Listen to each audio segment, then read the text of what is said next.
En marzo de este año, Tulsi Gabbard, que es la directora de inteligencia del gobierno norteamericano, declaró frente al Congreso que no es verdad que el nivel de enriquecimiento de uranio que está teniendo Irán está dirigido a construir una bomba nuclear.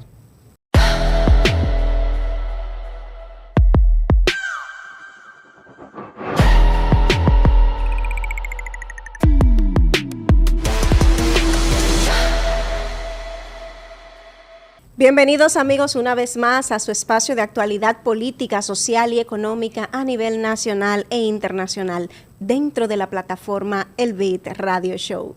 Suscríbanse, comenten, denle like a este y a todos los videos que tenemos preparados para ustedes en esta plataforma con mucho cariño, con mucho respeto para toda esa audiencia que nos sigue en el patio, en República Dominicana y también fuera. Señores, vamos a hablar de fuera en el día de hoy y para ello nosotros tenemos, chicos, a nuestra experta en política internacional de cabecera en la plataforma El Beat Radio Show. Está con nosotros nuestra querida Margarita Catrenco, claro que sí. Muchas gracias a ustedes por invitarme a estar con ustedes una vez más. Bueno, Margarita, el tema que tenemos que trabajar es el tema que ya todos conocemos. Yo quisiera llamarlo guerra, pero vamos a llamarlo como se le llama conflicto, porque no vamos a llamar la guerra, pero conflicto entre Irán e Israel. Vamos a hacer un ABC, Margarita, para la gente que nos ve, que nos sigue. ¿Cuál es el origen de este conflicto? Bueno, el origen del conflicto se remonta al libro que Netanyahu escribió entre 1995 y 1996, llamado Lucha contra el Terrorismo, donde él explicaba que la manera de luchar contra el terrorismo en el Medio Oriente y tener la paz era derrocar los gobiernos de 7 países, entre los que se encontraban Libia, Siria, Somalia, Irán, Irak, Afganistán, y así hemos visto cómo desde los ataques a las Torres Gemelas en septiembre del 2001 hasta la fecha, sucesivamente Estados Unidos se ha estado involucrando en el derrocamiento de regímenes en cada uno de esos países. Irán es el único que falta. Okay. Entonces simplemente le llegó su turno. Le llegó su turno. Le llegó la hora. Pero una pregunta, ¿cuál es el objetivo de Estados Unidos siempre al ellos intervenir en ese tipo de conflictos? ¿Qué ellos buscan con eso? Bueno, lo que pasa es que en teoría Israel es el único aliado de Estados Unidos en la región y se dice la única democracia en esa región, lo cual es cuestionable por el asunto de la situación de los palestinos en ese lugar, que no tienen un estado propio, pero sin embargo están impedidos de votar en las elecciones de Israel. Entonces ahí tú te tienes que cuestionar si realmente es una democracia donde tú tienes gente viviendo ahí en mismo tu estado, pero que no tiene acceso a los mismos derechos que el resto de las personas. Entonces, recordemos que el Medio Oriente es un espacio con muchos recursos petroleros, de minas y de otro tipo de recursos que también Estados Unidos los ha aprovechado durante estos años de conflicto. Pero, y ahí mismo, esta guerra, independientemente de que, bueno, Israel y Estados Unidos tienen de cierto modo una alianza y que se llevan bien, no hay otro interés más allá, por ejemplo, en armamento. ¿Las armas de Estados Unidos se las regala a Israel o se las vende? Hay ambas cosas, porque por ejemplo hay unos 3.000 millones de dólares que Estados Unidos tiene pactado con Israel, que entiendo que se los dona. Hay una parte de las armas que se las vende, claro que sí. Pero ¿se la dona donado o por intercambio? Porque tú dispones de esa cantidad de dinero y que te la voy a dar, se la va a dar a alguien así de... Bueno, pero los casi 200.000 millones de dólares que le dieron a Ucrania fueron regalados. Claro. No, pero entonces, Donald Trump dice que eso no se va a quedar así, regalado. Donald Trump hizo lo que hablamos aquella vez del asunto del acuerdo de las tierras raras, pero después de eso, ¿qué más se ha hablado de eso? No. Ustedes mismos que ven todas las noticias todo el tiempo. Bueno, supuestamente eso se va a trabajar, espero que no se quede ahí, porque al final Donald Trump busca el beneficio de Estados Unidos. Yo pensaba que ese dinero eran préstamos, pero cuando llega Donald Trump se revela, y el mismo Zelensky dijo, No, pero es que ese dinero ustedes me lo dieron. A mí nadie me prestó ese dinero. Eso fue dado para la lucha contra Rusia, que ustedes me ofrecieron esa ayuda. Recuerden que Estados Unidos por costumbre da en ayuda, es muy dadivoso internacional y en muchísimas cosas. Ellos no tienen ese problema de regalar el dinero mientras ellos estén obteniendo otros beneficios. Eso te iba a decir. Mantener un Estado que sirve básicamente de portaaviones para ellos en esa región. Nada definitivamente de lo que hace Estados Unidos en términos generales pudiésemos nosotros considerar que viene de gratis. Exacto. Ahí estamos nosotros claros en eso. Pero entonces, Margarita, ¿cuáles serían las implicaciones en este conflicto de quizá poder nosotros, que no queremos, verlo avanzar hasta convertirse en lo que muchos ya están llamando la Tercera Guerra Mundial para el resto del mundo, o más bien para los países que circundan esa región? Mira, ahí el problema con este tipo de conflicto es que sabemos cómo empezaron, pero no sabemos cómo pueden terminar. Entonces, ahí hay varias alternativas. Ojalá que se pudiera llegar a un cese rápido del conflicto, pero si no sucede eso, las implicaciones pueden escalar, por ejemplo, a que China o Rusia tomen una posición de apoyo a Irán y el conflicto se escale a más, o que la misma Arabia Saudita también tome posición ahí. Puede pasar que, por ejemplo, Irán cierre el estrecho de Hormuz, que es una vía comercial. Es una vía comercial, es un pequeño territorio de agua, que es por donde pasa todo el petróleo que sale tanto de Irán como de Arabia Saudita. Entonces, ¿pero qué pasa? Por ahí pasa el 20% de todo el petróleo que se comercia alrededor del mundo. Si ese estrecho se cierra, entonces la disponibilidad de petróleo a nivel internacional se reduce, por lo tanto el precio del petróleo sube. Sí. Ya de por sí, al día de hoy, desde el día 13, el precio del petróleo ha subido entre un 8 y un 11%. ¿Qué pasa con eso? Que eso tiene repercusiones en el costo de la energía, por lo tanto en el costo de todo lo demás. Eso quiere decir que la inflación alrededor del mundo puede ser que suba. Puede ser que suba, o sea, porque se está utilizando el petróleo, que es la principal fuente quizá de la gente. Pero en este conflicto entre Irán e Israel, ¿busca Israel defenderse o busca eliminar de una vez a sus enemigos de Irán?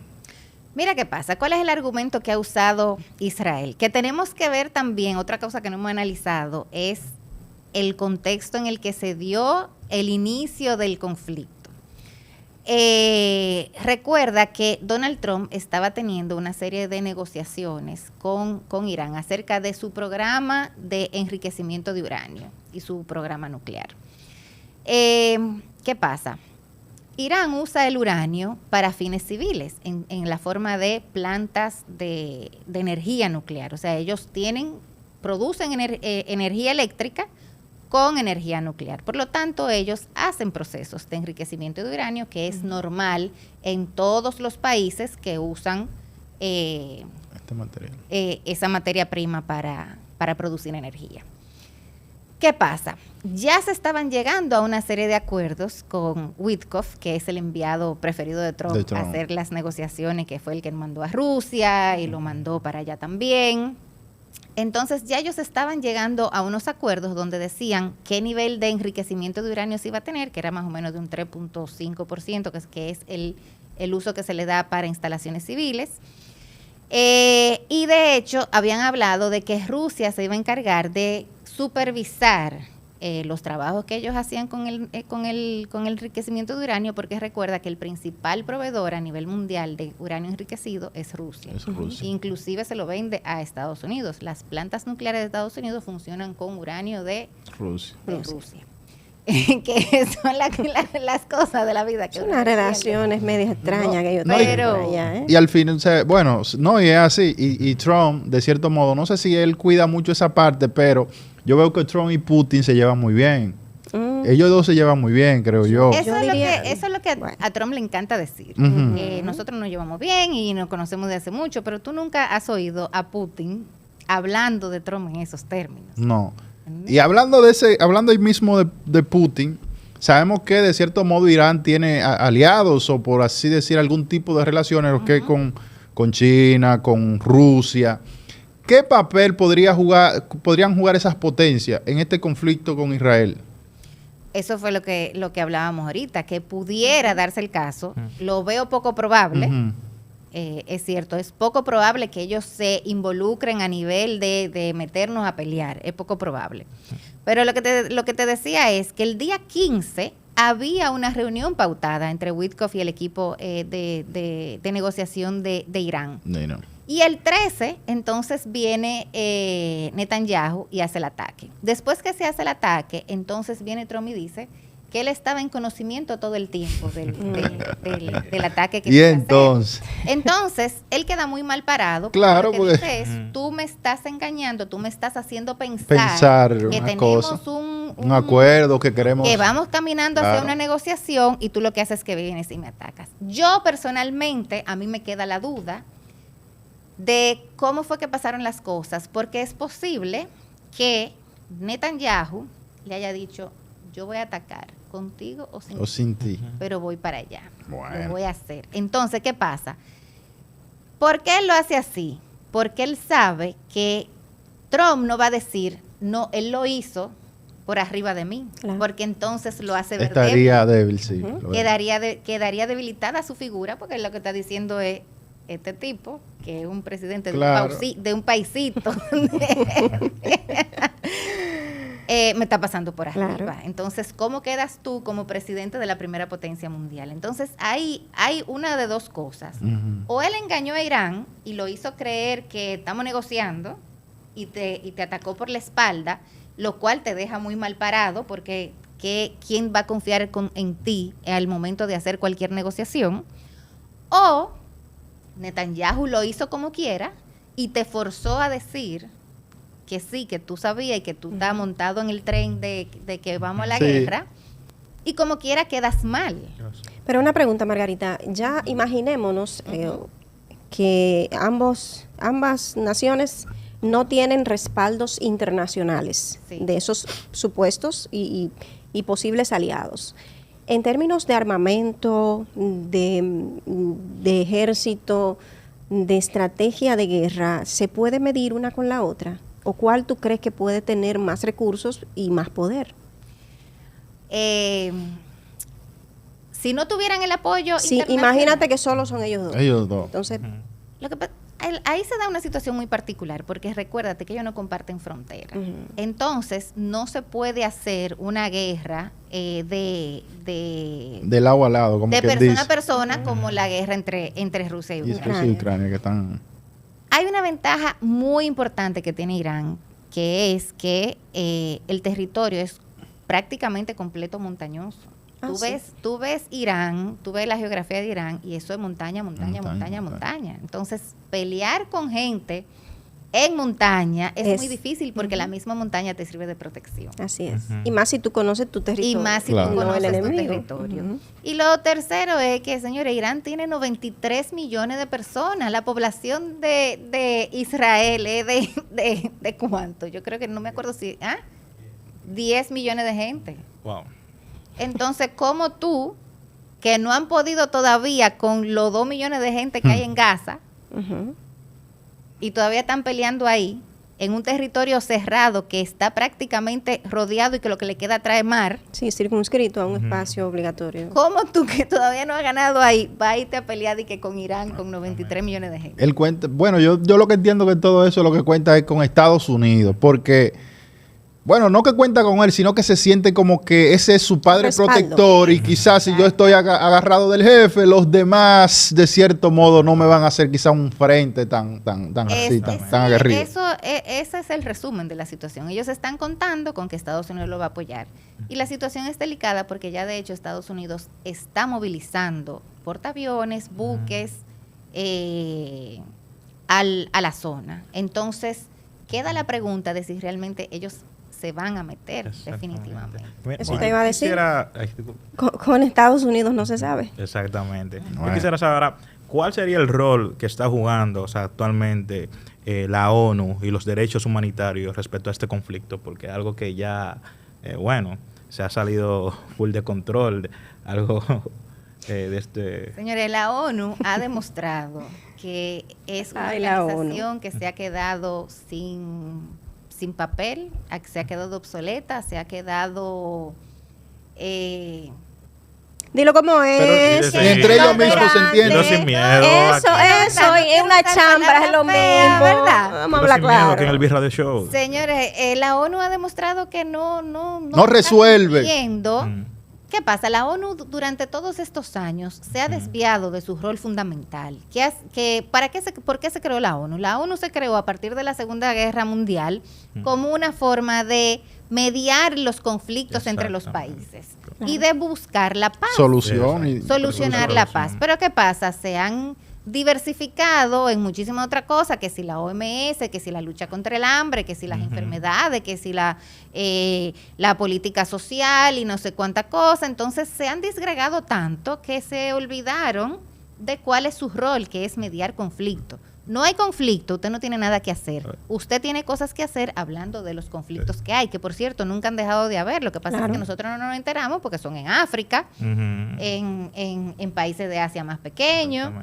Pero al final del día, la ONU está completamente obsoleta y sin función. Pero es que el mismo ejemplo lo tenemos aquí, perdóname, Winston. No es comparable, lógicamente, no me vayan a malinterpretar. No es comparable el tema de las guerras que están ocurriendo de ese lado del mundo con los temas que nosotros tenemos con los haitianos. Sí. ¿Y qué ha hecho la ONU?